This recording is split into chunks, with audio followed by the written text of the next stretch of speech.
one of the problems you have is it's only the chief executive and maybe a couple of other C-suite people who have a responsibility for the organization as a system rather than being given responsibility for an individual component. And so there's a famous story about Daniel Kahneman speaking to the board of directors of a large US company. And he goes around the heads of the different divisions and there are sort of 10 of them, okay?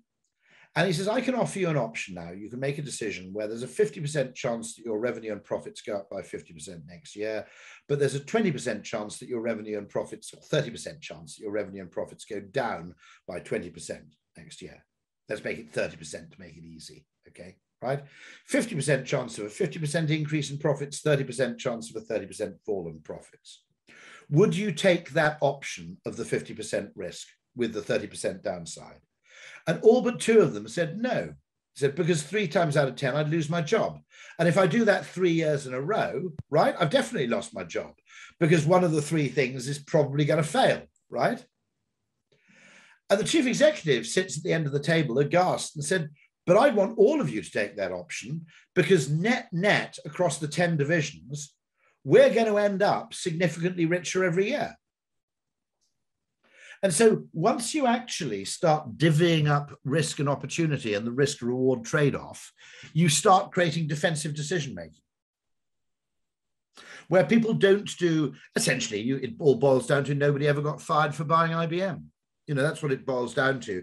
You go with the default option, you go with the big 4 accountancy firm, you go with the big consulting firm, because if everything goes wrong, there's a very significant form of escape velocity in a B2B brand, okay? If you become very, very famous, okay, let's say you're Price Waterhouse or you're McKinsey, okay? If you appoint McKinsey and everything goes wrong, all your colleagues blame McKinsey. If you appoint a small boutique accounting firm or a small boutique consultancy, okay, they blame you for not appointing McKinsey or not appointing Price Waterhouse. And that's, that's why I think, it's very, very difficult to start a small boutique airline, by the way, because no travel agent feels comfortable putting someone on an airline where the reaction will be, what the hell were you thinking? Why did you put me on this shit weird airline? My flight was terrible. It's your fault, okay? Whereas if you put someone on British Airways or Virgin or EasyJet, they go, oh, the EasyJet flight was shit. But they don't blame you, okay? They blame EasyJet. And so if you look at a large part of B2B decision-making as being blame avoidance, there is a kind of stratosphere you can enjoy as a B2B brand. And I think, to be honest, Ogilvy probably profits from sitting in this space to a degree, if I'm being completely objective, which is you're reputable enough for the decision to appoint you not to be the focus of blame in the event that things don't work out.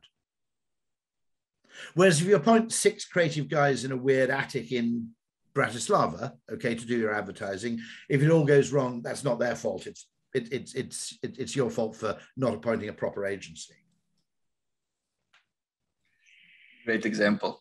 It reminds me of so many things that I've been through, and thanks for coming up with those examples. Like, I mean, the other problem with B2B is the price value equation in B2C is ultimately, when all's said and done, will I derive enough utility, enjoyment, status, whatever it may be, from this purchase to justify the purchase price? And is there a very low chance that I'll end up regretting doing it? Okay. Because I think that secondary one gets ignored by marketers. Marketers spend too much time on the magnification of positives rather than the minimization of negatives. Because I think, actually people take decisions using a calculus which also involves not just how good will it be on average, but what's the worst that can happen. It's what I call the McDonald's effect, and to some extent, McKinsey is the McDonald's of management consulting. Okay, if I'm going to spend a stack of money on this, the point about McDonald's is it's not very, very, very good, but it's incredibly good at not being terrible.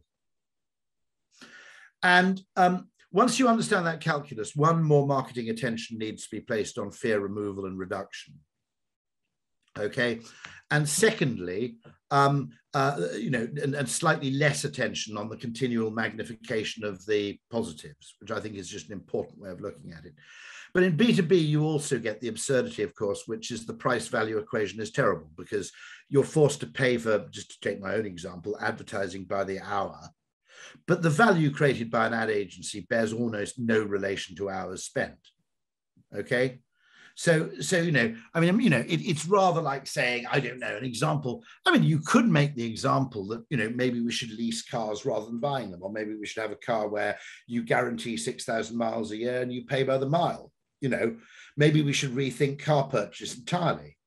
But, I'm not suggesting this doesn't apply in B2C. How you pay for something affects how you think about its value, okay? Not just the amount you pay. But in B2B, it is utterly absurd when you think about it. I mean, paying people by the hour is a nonsense. And so you have this fundamental problem, by the way, which is the whole discussion around procurement almost certainly becomes completely misplaced, where it becomes a discussion about the blended hourly rate or some such nonsense. And that, that really isn't where the conversation should be focused at all. I would argue that as an ad agency with a reasonably large client, you should be able to bring them, 10 game-changing $1 million. When I say $1 million, I'm talking about a PLC or a very large company, okay? If it's a smaller entity, maybe it's a $50,000 idea or $100,000 idea. But you should be able to take them, whether they take them up or not is up to them, but you should be able to bring them those unasked for ideas as part of the relationship. And yet it's never factored in at all, because the procurement discussion is all about the efficiency an agency delivers when it's doing what it's told, okay?